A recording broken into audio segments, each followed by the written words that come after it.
আকাশবাণী খবর পড়ছি দেবাঞ্জলি মণ্ডল। প্রথমে বিশেষ বিশেষ খবর। প্রধানমন্ত্রী নরেন্দ্র মোদী আজ লাক্ষাদ্বীপে ১,১৫০ কোটি টাকার বিভিন্ন উন্নয়নমূলক প্রকল্প উদ্বোধন ও জাতির উদ্দেশ্যে উৎসর্গ করেছেন। সুপ্রিম কোর্ট আদানি হিন্ডেনবার্গ বিতর্কে বিশেষ তদন্তকারী দল সিটের তদন্তের নির্দেশ দিতে অস্বীকার করেছে। দিল্লি আবগারি নীতি কেলেঙ্কারি এবং সংশ্লিষ্ট অর্থ পাচার মামলায় ইডির তলব আজ ফের এড়িয়ে গেছেন দিল্লির মুখ্যমন্ত্রী অরবিন্দ কেজরিওয়াল। বিদেশ মন্ত্রকের নতুন মুখপাত্র হিসেবে দায়িত্ব গ্রহণ করেছেন অভিজ্ঞ আইএফএস অফিসার রণধীর জয়সওয়াল। কেন্দ্রীয় স্বাস্থ্য মন্ত্রক হাসপাতালের আইসিইউতে ভর্তির জন্য বিশেষ নির্দেশিকা জারি করেছে। অসমের গোলাঘাট জেলার বালিজান অঞ্চলে যাত্রীবাহী বাসের সঙ্গে ট্রাকের মুখোমুখি সংঘর্ষে কমপক্ষে ১৩ জনের মৃত্যু, আহত অন্তত ৩০। কেপটাউনের নিউল্যান্ডস ক্রিকেট স্টেডিয়ামে দ্বিতীয় টেস্টে ভারত দক্ষিণ আফ্রিকার মুখোমুখি। আসছি বিস্তারিত খবরে। প্রধানমন্ত্রী নরেন্দ্র মোদী আজ লাক্ষাদ্বীপে ১,১৫০ কোটি টাকা মূল্যের নানাবিধ প্রকল্প উদ্বোধন ও জাতির উদ্দেশ্যে উৎসর্গ করেছেন। কালপেনিতে প্রাথমিক স্বাস্থ্যসেবা কেন্দ্রের নবনির্মিত ভবন এবং আন্দ্রোথ, চেতলাত, কাদমাত, আগাত্তি এবং মিনিকয় এই ৫টি দ্বীপে ৫টি মডেল অঙ্গনওয়াড়ি কেন্দ্র বা নন্দঘর নির্মাণের ভিত্তিপ্রস্তর স্থাপন করেন তিনি। এক জনসভায় প্রধানমন্ত্রী বলেছেন, বর্তমান সরকার সমাজের প্রতিটি শ্রেণীর উন্নয়নে কাজ চালিয়ে যাচ্ছে। লাক্ষাদ্বীপের পরিকাঠামো এবং লজিস্টিকের উন্নয়ন সুনিশ্চিত করতে সরকার বদ্ধপরিকর বলেও তিনি জানান।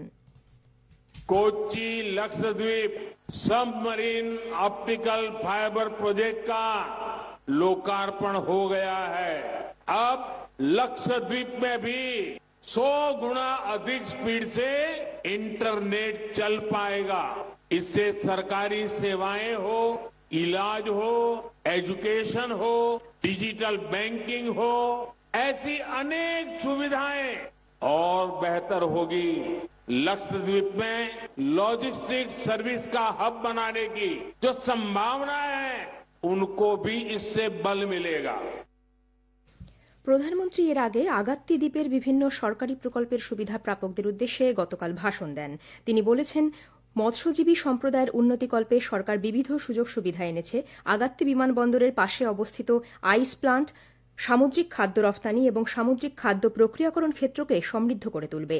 দরিদ্র মানুষের জন্য গৃহ, বিদ্যুৎ, শৌচাগার সহ অন্যান্য সুযোগ সুবিধা সুনিশ্চিত করতে সরকার নিরলস প্রয়াস চালাচ্ছে বলে প্রধানমন্ত্রী উল্লেখ করেন।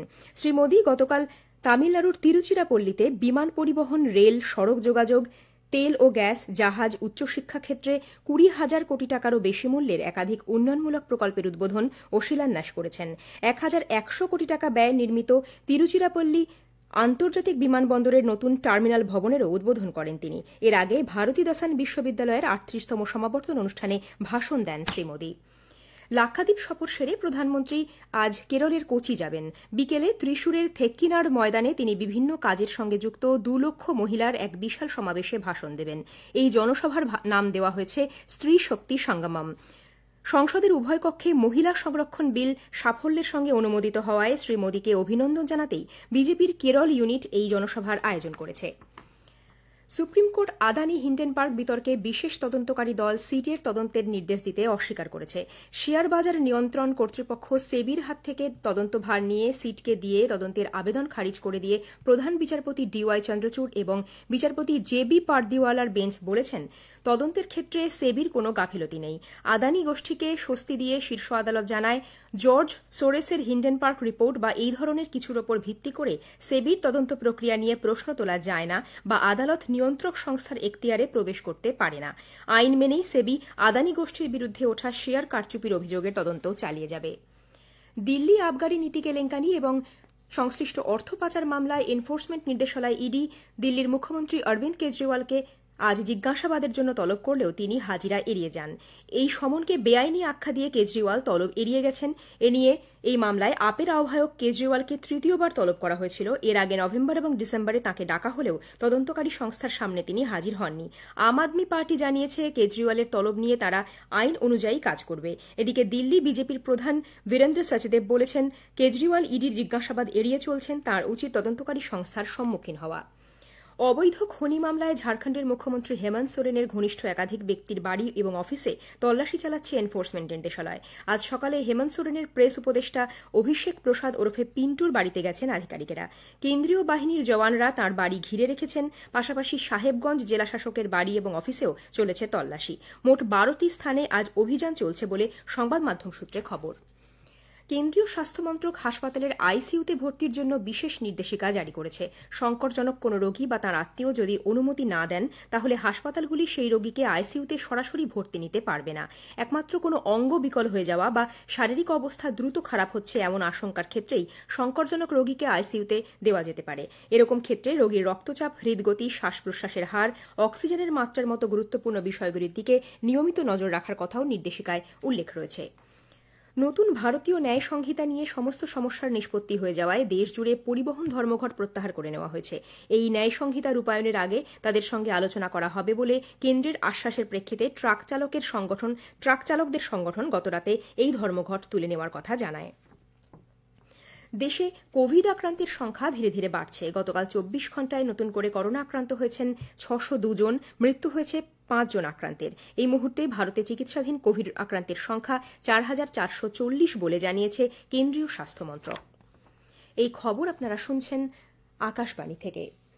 অসমের গোলাঘাট জেলার বালিজান অঞ্চলে আজ সকালে একটি যাত্রীবাহী বাসের সঙ্গে ট্রাকের মুখোমুখি সংঘর্ষে কমপক্ষে 13 জনের মৃত্যু হয়েছে, আহত অন্তত 30 জন। জখম যাত্রীদের উদ্ধার করে জোরহাট মেডিকেল কলেজ হাসপাতালে ভর্তি করা হয়। পুলিশ সূত্রে খবর, ঘটনাস্থলেই 10 জন প্রাণ হারান। গুরুতর জখম আরও 3 জনের হাসপাতালে চিকিৎসাধীন অবস্থায় মৃত্যু হয়েছে। প্রধানমন্ত্রী নরেন্দ্র মোদী এবং অসমের মুখ্যমন্ত্রী হিমন্ত বিশ্ব শর্মা এই দুর্ঘটনায় নিহতদের শোক সন্তপ্ত পরিবারের প্রতি সমবেদনা জানিয়েছেন। প্রধানমন্ত্রীর জাতীয় ত্রাণ তহবিল থেকে মৃত যাত্রীদের পরিবার পিছু 2 লক্ষ টাকা এবং আহতদের 50,000 টাকা করে আর্থিক সাহায্য দেওয়ার ঘোষণা করেন শ্রী মোদী। স্থানীয় প্রশাসনকে দুর্ঘটনায় ক্ষতিগ্রস্তদের সম্ভাব্য সব ধরনের প্রশাসনিক সহায়তা দেওয়ার নির্দেশ দেওয়া হয়েছে। উত্তর ভারতে ঘন কুয়াশার পাশাপাশি শৈত্যপ্রবাহ পরিস্থিতি অব্যাহত। ভারতের আবহাওয়া দপ্তর আইএমডি জানিয়েছে, পূর্ব উত্তরপ্রদেশ, পশ্চিম মধ্যপ্রদেশ এবং বিহারের বিক্ষিপ্ত কিছু এলাকায় ঘন কুয়াশা রয়েছে। পশ্চিম উত্তরপ্রদেশ এবং রাজস্থানে ঘন এবং জম্মু, হরিয়ানা, পূর্ব মধ্যপ্রদেশের কয়েকটি স্থানে মাঝারি কুয়াশা লক্ষ্য করা গেছে। জাতীয় রাজধানী অঞ্চল দিল্লিতে আজও শৈত্যপ্রবাহ অব্যাহত। আজ সকালে সেখানে মাঝারি থেকে ঘন কুয়াশা দেখা যায়। শহরের বাতাসের গুণমান আজ অত্যন্ত খারাপ বলে জানা যায়। সকাল 7টায় বাতাসের গুণমান সূচক AQI ছিল 332। অভিজ্ঞ ইন্ডিয়ান ফরেন সার্ভিস বা আইএফএস অফিসার রণধীর জয়সওয়াল ভারতের বিদেশ মন্ত্রকের নতুন মুখপাত্র হিসেবে দায়িত্ব গ্রহণ করেছেন। 1998 ব্যাচের আইএফএস অফিসার শ্রী জয়সওয়াল অরিন্দম বাগচির স্থলাভিষিক্ত হলেন। এদিকে জেনেভায় রাষ্ট্রসংঘে ভারতের স্থায়ী প্রতিনিধি হিসেবে নিযুক্ত হয়েছেন অরিন্দম বাগচি। ভারত ও সংযুক্ত আরব আমিরশাহীর মধ্যে রাজস্থানের মহাজানে গতকাল ডেজার্ট সাইক্লোন নামে এক যৌথ সামরিক মহড়া শুরু হয়েছে। চলবে এই মাসের 15 তারিখ পর্যন্ত। সংযুক্ত আরব আমিরশাহীর 45 সদস্যের দলের প্রতিনিধিত্ব করছেন জায়েদ ফার্স্ট ব্রিগেডের সেনা। অন্যদিকে 45 সদস্যের ভারতীয় সেনাবাহিনীর প্রতিনিধিত্ব দায়িত্ব রয়েছে মূলত মেকানাইজড ইনফ্যান্ট্রি রেজিমেন্টের একটি ব্যাটালিয়ন। রাষ্ট্রসংঘের শান্তিরক্ষা কর্মসূচি সনদের আওতায় মরুভূমি এবং প্রায় মরুভূমি জাতীয় অঞ্চলে fighting in built up area FIBUA সহ কয়েকটি অপারেশনে আন্তঃসংযোগ বৃদ্ধি করাই এই মহড়ার মূল লক্ষ্য। হামাসের উপনেতা সালেহ আল আরৌরি গতরাতে বেইরুটে ইসরায়েলি ড্রোন হামলায় নিহত হয়েছেন। ইসরায়েলি প্রতিরক্ষা বাহিনী IDF এই খবরের সত্যতা স্বীকার করেছে। অন্যদিকে জঙ্গি গোষ্ঠী হামাসও ইসরায়েলি হামলায় আল আরৌরির মৃত্যুর কথা জানায়।